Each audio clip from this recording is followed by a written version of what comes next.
À vous, Laïna et Foelia, qui voulez mieux comprendre la 6e dimension de conscience. Celle depuis laquelle je m'exprime, celle depuis laquelle le plan des mots, des sons, et des phrases est émis et traduit jusque dans votre 4e dimension. Pas la 3e? Non. Mes mots sont inentendables en 3e dimension.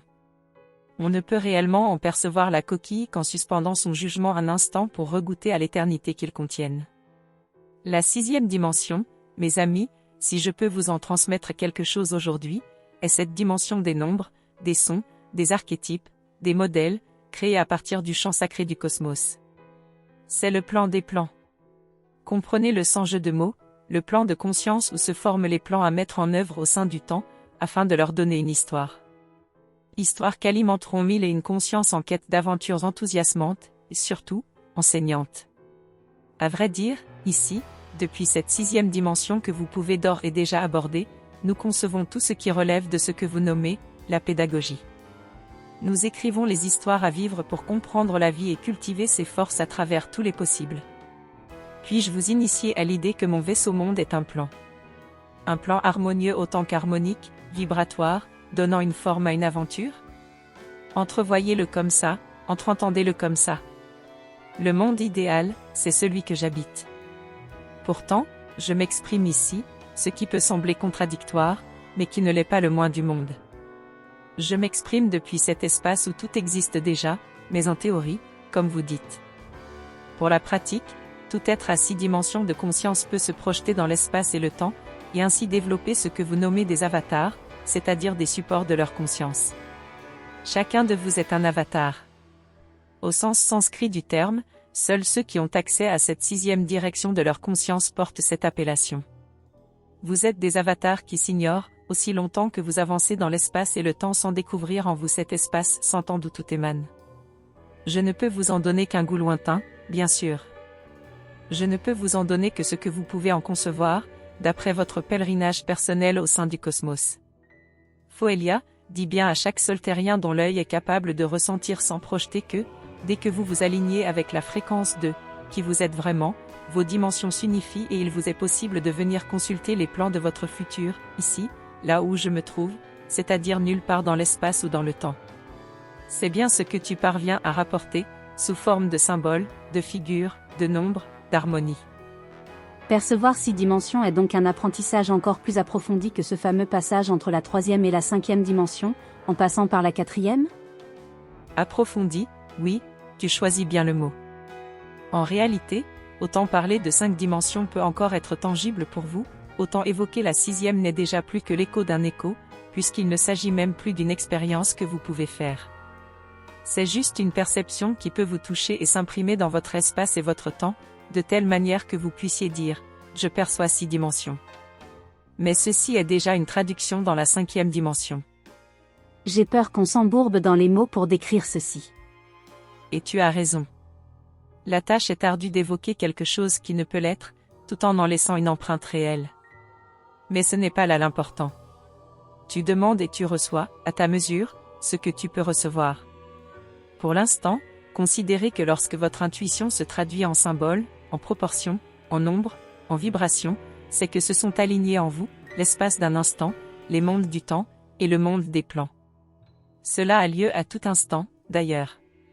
À chaque instant, le monde des plans fait irruption dans votre espace-temps, par l'intermédiaire des êtres inspirés, qui ont accès à leur créativité, leur 5e dimension, et grâce au concours de ceux qui vont encore plus loin et expriment cette perception en lui donnant une forme matérielle. Chaque œuvre d'art est une tentative de traduire l'image d'un plan entreaperçu dans cette 6e dimension de l'être. Ainsi, chaque artiste, et vous en êtes tous, passe son temps à façonner la matière, à la sculpter, à la polir, jusqu'à pouvoir produire le plan qu'il porte vers une perfection constamment perfectible. Ainsi la vie s'épanche-t-elle d'une dimension à l'autre, d'un plan à l'autre, tel le contenant d'un bol trop plein qui se déverserait dans un bol encore vide, à chaque palier de réalisation, de condensation de la vie. Nous surfons dans les hautes sphères aujourd'hui. Merci de nous laisser entrevoir, comme tu dis, cette source des plans, et de nous partager cette dimension qui est la tienne. Et la tienne aussi, Foelia, la vôtre aussi, amis de Soltaire qui vous ouvrez à ces réalités à un rythme surprenant. Ces temps, vous le savez, sont une charnière. Une charnière dans laquelle s'entrecroisent plusieurs cycles, laissant ainsi des ouvertures rares entre certains pans de la vie. C'est pourquoi tout semble instable pour vous maintenant. Vous êtes au cœur de la rencontre entre ces courants cosmiques et la porte est désormais ouverte. Qu'en ferez-vous? C'est la question que vous posent tous les êtres depuis la 6e dimension. C'est la question que vous vous posez à vous-même depuis la 6e dimension de votre être, peu importe à quel point vous êtes en mesure d'en prendre conscience. Qu'en ferez-vous? Le choix ne revient pas aux êtres de la 6e dimension. Nous proposons les plans, vous choisissez les matériaux de construction et l'organisation de leur mise en œuvre. Le choix est humain. L'homme est le choix. N'es-tu pas aussi humaine? Oui, une humaine qui reste constamment connectée à ses racines en 6e dimension, ce qui me permet d'être si proche de vous en essence. J'ai bien ma contrepartie physique à vos côtés. Je témoigne simplement de ces possibilités qui sont accessibles à ceux qui le souhaitent. Je parle de ces possibilités d'ouverture, jusqu'à la 6e dimension, là où votre esprit a déposé les plans que vous êtes en train de lire, de long en large, et qui donnent ce que vous appelez, votre histoire, celle de votre âme, celle de vos âmes évoluant conjointement, jusqu'à celle des mondes qui vous accueillent et se transforment à votre contact, jusqu'à celle du cosmos entier qui fait de nous des frères et sœurs à jamais. Puis-je poser une question très pratique? Oui, Foelia. Je vois déjà ta question. Par quelle pratique peut-on s'entraîner à ouvrir les portes de sa 6e dimension? C'est bien ça, Athéna. La meilleure réponse que je puisse vous faire, c'est qu'elles s'ouvrent toutes seules. Ne les cherchez pas. Lorsque vous apprenez à ouvrir les portes de vos cœurs, vous devenez capable de prendre soin de vos blessures, et de celles de tous vos semblables. Et, faisant cela, vous vous hissez tout naturellement en vous, jusqu'à débloquer la perception de 5 directions de l'univers.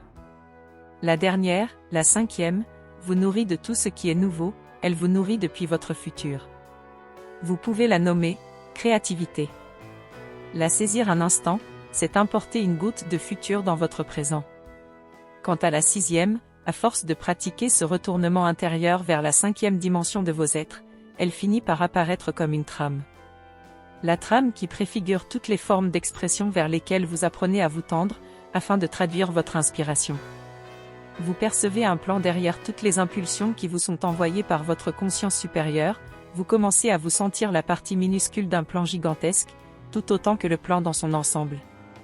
Votre rayonnement commence à toucher une collectivité, et vous avez conscience de ce rayonnement, vous prenez conscience de la figure archétypale qui commence à s'exprimer à travers vous, lorsque vous lui laissez la place, lorsque vous l'invitez à descendre jusque dans votre corps. Si la conscience qui vous inspire, lorsque vous créez depuis votre 5e dimension, peut porter le qualificatif d'angélique, vous la voyez s'élargir dans un champ archangélique. Vous commencez à percevoir que votre génie personnel, la partie de vous inspirée par votre ange personnel, participe à un plan qui dépasse votre individualité, devenant multipersonnel. Et ce mot est plus juste que « impersonnel ». Car il existe encore une notion d'individu, qui s'exprime à travers de multiples formes, de multiples corps. Voici un petit voyage, un parcours intérieur qui, peut-être, aura pu vous mener à une perception intérieure pour vous faire sentir ce que serait une 6e dimension de perception de vos consciences. Les grands maîtres qui ont foulé votre monde ont nécessairement cette reliance avec la 6e dimension. Leur vie incarnée, leur parcours, est une œuvre artistique qui traduit un plan, qui pourra ensuite servir de guide aux réalisations futures. Vous appelez ça un patron, un gabarit, un modèle. Songez-y. Voilà pourquoi la vie des saints, la vie des êtres qui vous inspirent, porte un sens caché. Un sens qui ne se décrypte que par ceux qui veulent s'abreuver à la force des symboles, afin d'enrichir leur compréhension et leur faculté de traduire artistiquement et personnellement une déclinaison du plan. Vous tous avez ce pouvoir. Vous tous avez cette possibilité. Voilà, mes amis soltériens, ce que je peux vous dire aujourd'hui de ce monde qui est le mien. Qui est le mien parce que je le perçois autant que je le suis. Le vaisseau monde que Foelia et Laïna perçoivent, c'est le plan d'une cité qui veut naître sur la surface de votre monde. Une cité qui sera bien plus qu'un groupe de bâtiments. Une cité merveilleuse qui sera une œuvre d'art collective, issue de la multicréativité de ses habitants.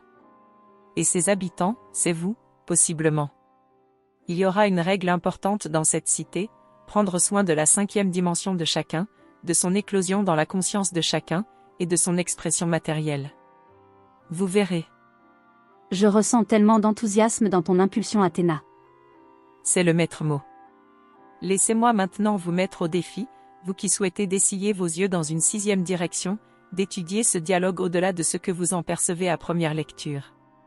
Je vous mets au défi de tenter d'y percevoir la trame d'un plan, la substance d'une carte subtile. Pourrez-vous vous en nourrir? C'est toute la joie que je vous souhaite. Je suis à vos côtés, de plus en plus, et vous bénis. Merci Athéna. Merci.